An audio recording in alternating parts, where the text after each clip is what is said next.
Good morning, students. We got some exciting music, bringing some energy, some enthusiasm as we prep for this CPCTC Phase 1 guided notes. All right, what does CPCTC stand for? What does this mean? Question mark. I'm not telling you quite yet. You got to stay tuned and find out, all right? CPCTC Phase 1. So things to know, if we're given that triangle dog is congruent to triangle cat, what does that tell us? Well, it specifically tells us that corresponding parts are congruent.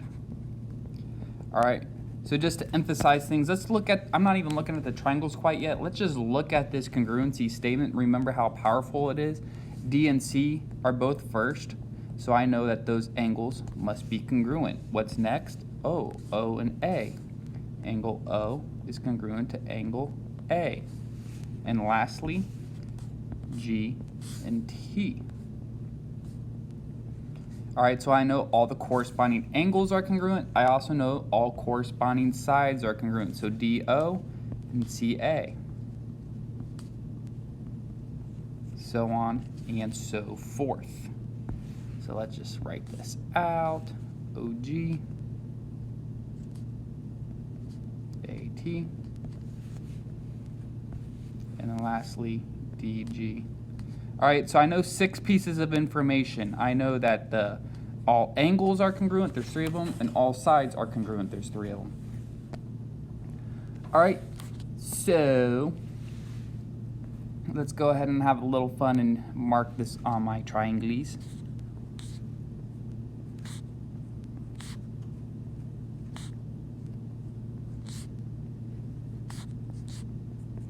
Very beautiful. Darby blue, what a great color. In all seriousness, I like Darby's colors. That powder blue and black I think looks sharp. All right, so if we know that 2 triangles are congruent, we know all the corresponding parts are congruent. 6 pieces of information, we wrote them out, and we did the arcs and tick marks on our triangles. Very beautiful stuff. All right, now here's the reveal. CPCTC, what does it stand for? I'm barely ever gonna write this out for obvious reasons, so you gotta know it. CPCTC stands for corresponding parts of congruent triangles are congruent. Corresponding parts of congruent triangles are congruent. All right, so if I want to prove that 2 corresponding parts of a triangle are congruent, I first must prove that the triangles are congruent. So what I really like about these guided notes, this is section 4.9. It's the same exact thing as 4.8 triangles proofs, what we were doing the last couple of days. It's the same exact plus 1 more step. So it's just more practice of what we've been doing. We're just adding 1 more step, tying up loose ends, really getting good at stuff. It's gonna be a great time. So what does this mean? Let's just dive in and find out. So given L and Y are congruent, so already marked, and it's telling me that PA bisects this angle right here. It's an angle bisector. So that even already marked it on my triangle. Whoever did this was very nice. But remember, an angle bisector creates 2 congruent angles. So let's just start writing things out. Given. Now specifically, an angle bisector makes 2 congruent angles. In this case right here, that's a weird looking A. In this case right here, well, that angle lap, is going to be congruent to angle yap. All right, how? Just by definition of angle bisector.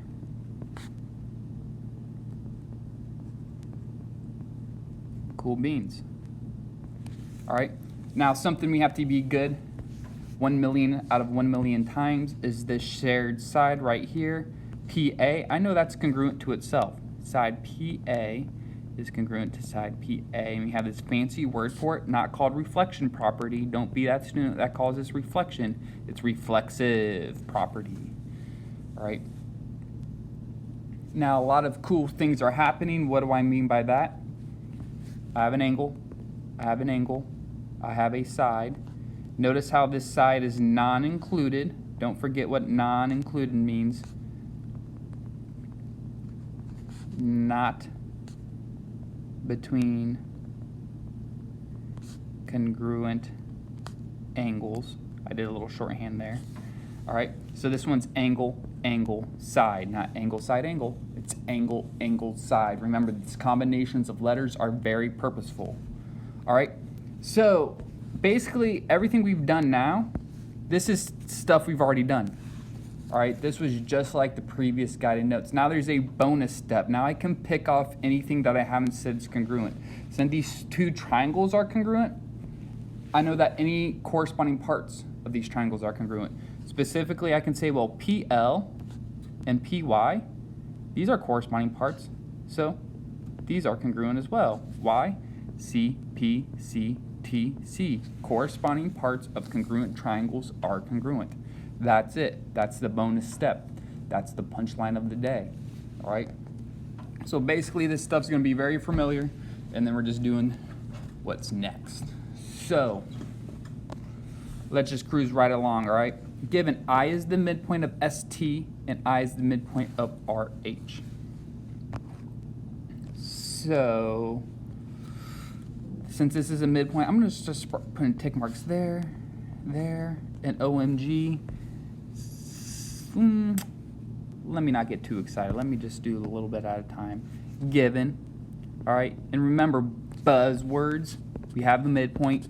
It's a buzzword. What do we know about the definition of midpoint? It's going to create the two congruent segments. So I can say, well, HI is congruent to IR. Similarly, SI is congruent to TI. Cool. All right. Now, something other than reflexive property we have to be really good at is identifying this right here. We have this bow tie. What does this mean? This means that those angles are going to be congruent. Specifically, angle SIH is going to be congruent to angle RIT. Why? Because they're vertical angles.